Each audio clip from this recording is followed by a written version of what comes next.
Halo semuanya, saya Vicky Aulia, semester 4 dari Program Studi Bimbingan dan Konseling FKIP UHAMKA. Kali ini saya sedang berada di SMA Muhammadiyah 23 Jakarta, melakukan kegiatan pengenalan lapangan persekolah yang pertama. Jalan panjang menuju langit biru. PLP 1 bertujuan agar mahasiswa memiliki landasan jati diri pendidik dan memiliki kompetensi akademik kependidikan yang mantap. Kegiatan ini mencakup observasi struktur organisasi dan tata kerja di sekolah, kultur sekolah, dan pelibatan aktivitas pendidikan di sekolah.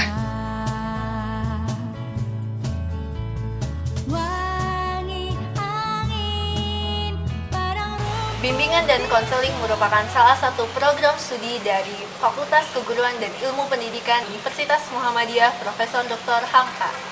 Di FKIP UHAMKA mempunyai banyak sekali program studi yang keren-keren banget. Semua program studinya bisa kalian lihat di halaman fkip.uhamka.ac.id atau di Instagram @officialfkipuhamka. Dan yang paling pentingnya, bimbingan dan konseling FKIP UHAMKA berakreditasi A. Yeay! Program bimbingan dan konseling di FKIP UHAMKA mempunyai sarana dan prasarana yang sangat mumpuni.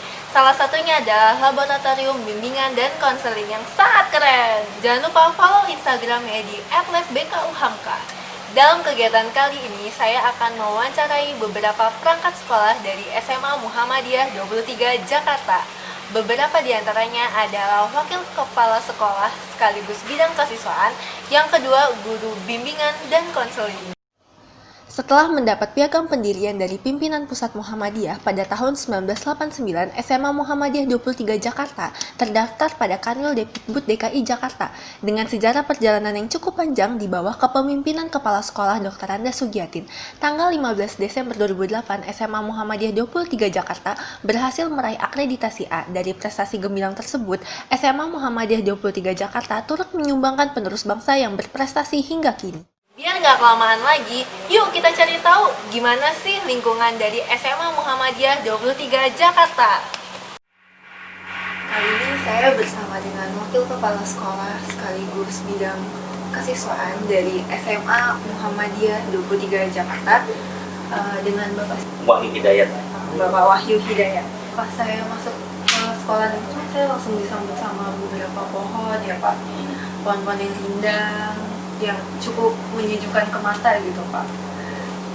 Kesan pertama saya cukup menyenangkan di sini.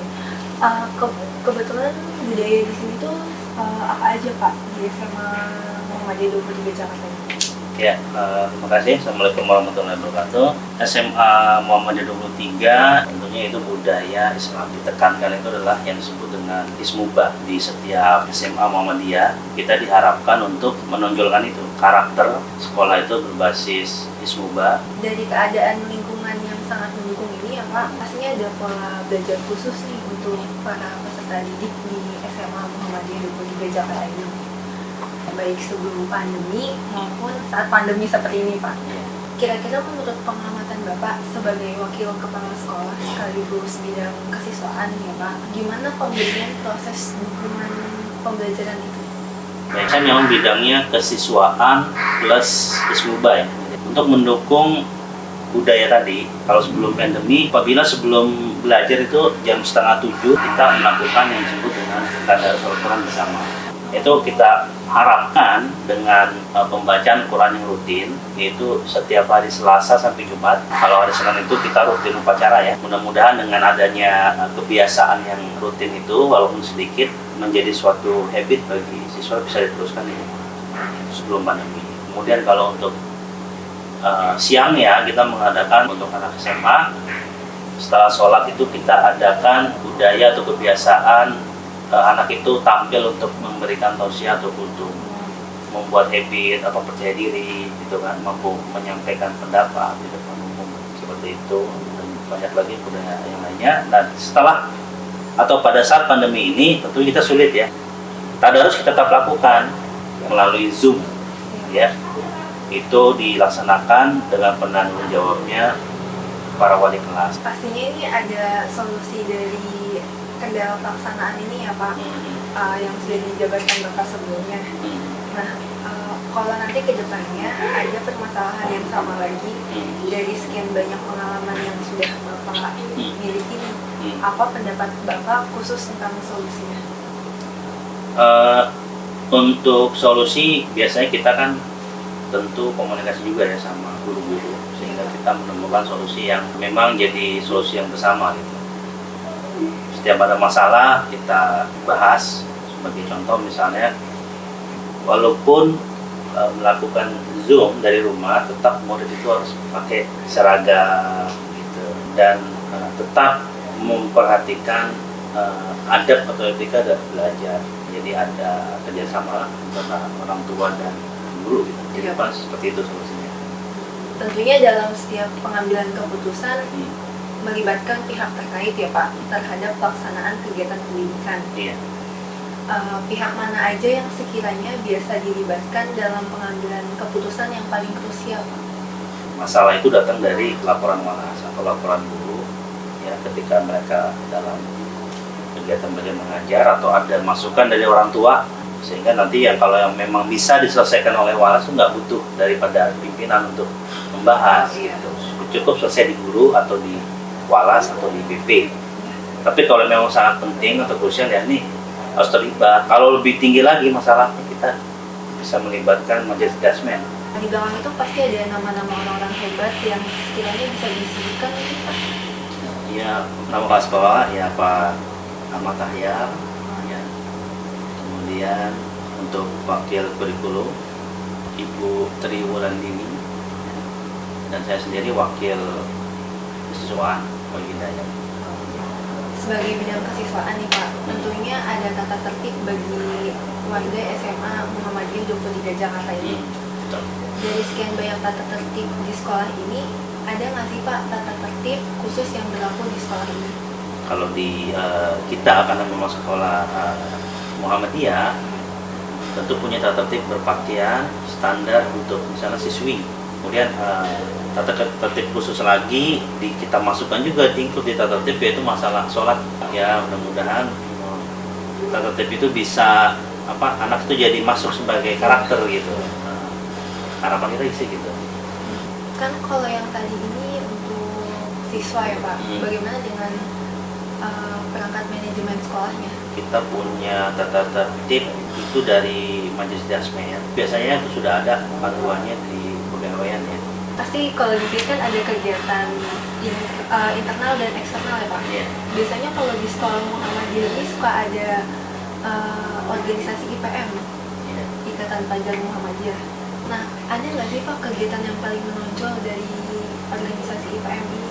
Kalau kita tuh awal masuk ya, Iya Pak. awal masuk sekolah, ini saya bicara sebelum pandemi ya. Iya. IPM itu terlibat penuh dalam portasi ya, pengenalan atau taruh sekolah. Jadi dari IPM kepada murid-murid baru. Kemudian kita juga ada kegiatan yang disebut dengan Taruna Melati. Berarti kalau gitu semua kegiatan tuh sudah terjadwal dengan secara baik ya Pak? Ada programnya ya. Iya. Program. Tentunya ada kegiatan seremonial atau formal gitu ya Pak. Biasanya di sekolah ini kegiatan seremonial atau formal tahunannya itu apa saja ya Pak? Ada ya seperti upacara untuk peringatan Hari Guru misalnya. PGRI. Itu tiap tahun ada bendera 17 Agustus, kemerdekaan, Maulid Nabi. Oh iya. Seperti itu. Dalam pelaksanaan kegiatan bimbingan dan konseling selama pandemi ini nih Pak, pandangan Bapak sendiri itu gimana nih Pak? Ya kurang maksimal untuk pandemi ini. Kita minta ke guru BP untuk terserah mereka bagaimana caranya, teknisnya, Iya. supaya ada koneksi dengan murid gitu. Terakhir nih Pak sebelum ditutup, boleh sedikit kesan dan pesan serta motivasi Pak untuk siswa-siswi dari SMA Muhammadiyah 23 Jakarta? Ingin para siswa itu punya suatu sikap hidup atau attitude yang unggul lah, atau akhlak atau karakter lah gitu. Ya kan sesuai kan sama kurikulum kita, karakter building. Kita harapkan sih sebenarnya di sekolah kita ini kita ke arah itu sebenarnya. Kali ini saya sudah bersama dengan guru bimbingan dan konseling SMA Muhammadiyah 23 Jakarta dengan Bapak Ikhwan. Ikhwan ya Iya. Pak Ikhwan ya. Jadi kita mau wawancara aja nih Pak. Dalam pelaksanaan kegiatan ekstrakurikuler, intrakurikuler, kokurikuler ya Pak, di SMA Muhammadiyah 23 Jakarta ini, tentunya BK memberikan bimbingan khusus sebagai pembelajaran saya nih Pak. Kira-kira bentuk dukungan yang diberikan itu kayak gimana aja? Kalau untuk ekstrakurikuler, terutama di SMA Muhammadiyah ya, di sini kan ada beberapa ekstrakurikuler yang wajib dan memang tergantung minat dari anaknya. Nah kalau untuk peminatannya sendiri, memang tergantung anak-anak aja ya.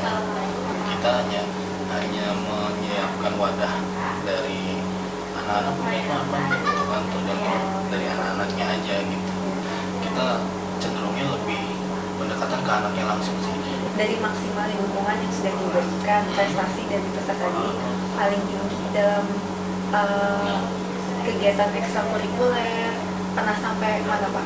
Terakhir sebelum pandemi inilah yang saya tahu baru basket mengikuti turnamen sampai babak perempat final kalau nggak salah, perempat final antar sama di Jakarta Timur ini lah. Tingkatnya Jakarta. Iya. Saya itu Pak. Gitu. Untuk futsalnya ada futsal dia sudah menjuarai beberapa turnamen di daerah Jakarta Timur juga. Untuk juara terakhir itu kalau nggak salah juara 2. Di samping anak-anak yang gigih, dukungan positif dari guru-gurunya juga Pak. Betul. Bentuk dukungan bagi kegiatan kurikuler, ekstrakurikuler, dan kokurikuler terbaik di sekolah ini pastinya dibedakan sendiri ya Pak. Dukungan terbaik diberikan biasanya itu dalam bentuk apa nih Pak? Kalau kita sih support terbaiknya ya dengan membantu kalau anak-anak memang mau mengikuti lomba, kita support dengan pendaftaran segala macam, memang ditanggung pihak sekolah. Nanti juga anak-anak dikasih transport istilahnya untuk mereka minum segala macam di sana gitu.